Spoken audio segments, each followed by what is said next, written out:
You gotta put yourself in a hellacious situation. It's a lifestyle.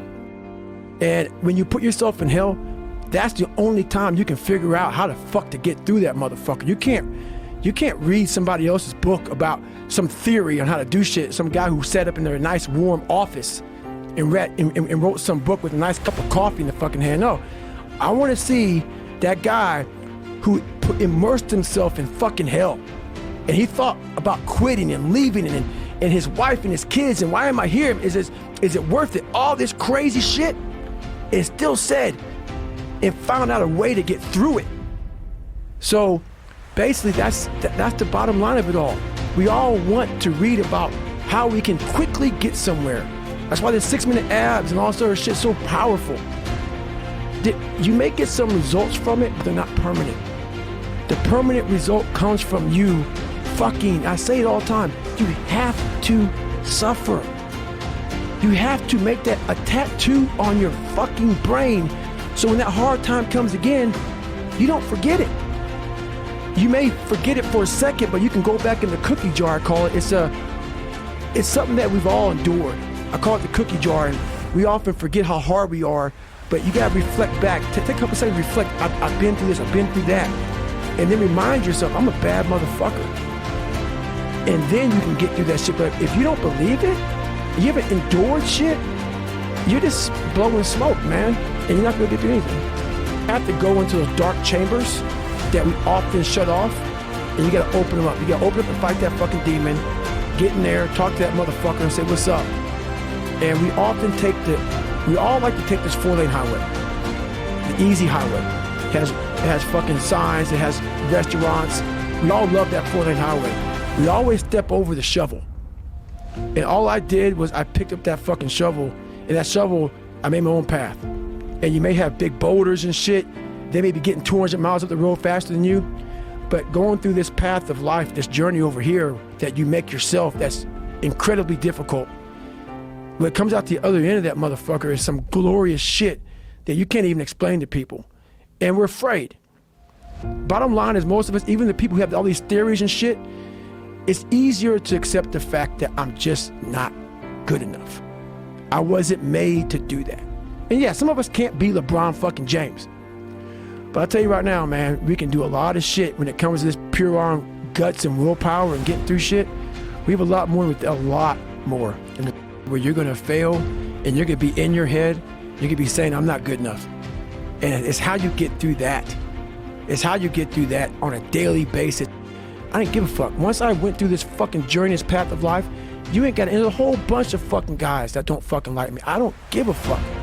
I'm a warrior, period. There's a lot of guys that have been in a lot more combat than me. A warrior's not always that. A warrior's a motherfucker who says, hey, I'm here again today. I'm here again tomorrow. I'm gonna be here the next day. I'm 50 years old, I'm still fucking getting after it. It's a person that puts no fucking limit on what's possible. I did it alone.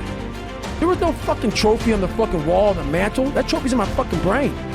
No one helped me get there. No one paid my fucking bills. No one did shit for me. No one ran those fucking miles, lost that fucking weight, went through it. I suffered on my own and developed this man who said, it's who I am, man. A very competitive, ultra competitive dude that take it what you want, man. Going into combat, going into war. Out of the 100 men that go into war, 10 shouldn't even fucking be there. 80 of them are just targets. 10 do most of, or 9 do most of the fighting. 1 is a warrior. And it's a true quote to life. I saw it going through training, I saw it everywhere I went. There's so many people who just show up to life that shouldn't even fucking be around.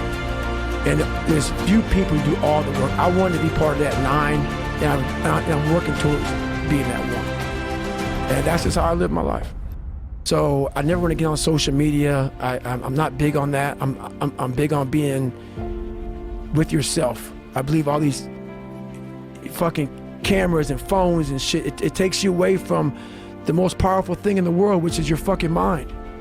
So I try hard to continue to grow that. I'm constantly trying to put goals in front of me, but the biggest thing is I'm trying to find more of myself.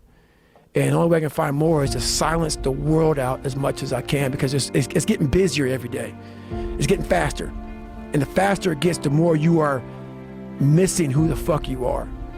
So I trap my own mind a lot and say, And I started finding things that was comfortable. And the more things I found comfortable, the more uncomfortable my mind was. But a lot of us have these fears that you just don't want to fucking face. And I have a lot of them. I had a lot of them. And that's what created the person who's in front of you today. I had two options.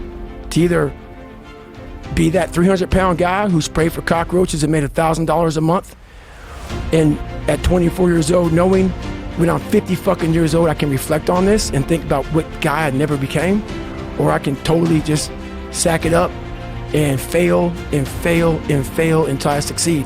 I had to invent a guy that can take any pain, any suffering, any kind of judgment, be called nigger, be called whatever the fuck in the world, and be able to stand in the fucking room and say, go fuck yourself. I had to build this callous mind, and I built it through suffering. I built it through downright fucking just crushing myself. If it was raining outside at 3 o'clock in the fucking morning, if it was snowing, the first instinct is don't go out there and do shit. My instinct was, we gotta fucking go out there. Anything that was fucking horrible in my life that I would normally say no, that was inhumane to most people, I had to go do it. The fucking mind is what you created. And I started opening different doors that I didn't think were even there, that I didn't think even existed. And the more doors I opened up, the more I started realizing that my potential is damn near endless. I wanted to just go the distance. And that going the distance pushed me to a point of where now I go way past. The time I wasn't working out, it was the best time of my life because I got a chance to really reflect back and be proud of who I became. A lot of us, when we have bad times in life, even the hardest person in the world, we forget how badass we are during that hard time. But I never thought it was humanly possible to do what I did.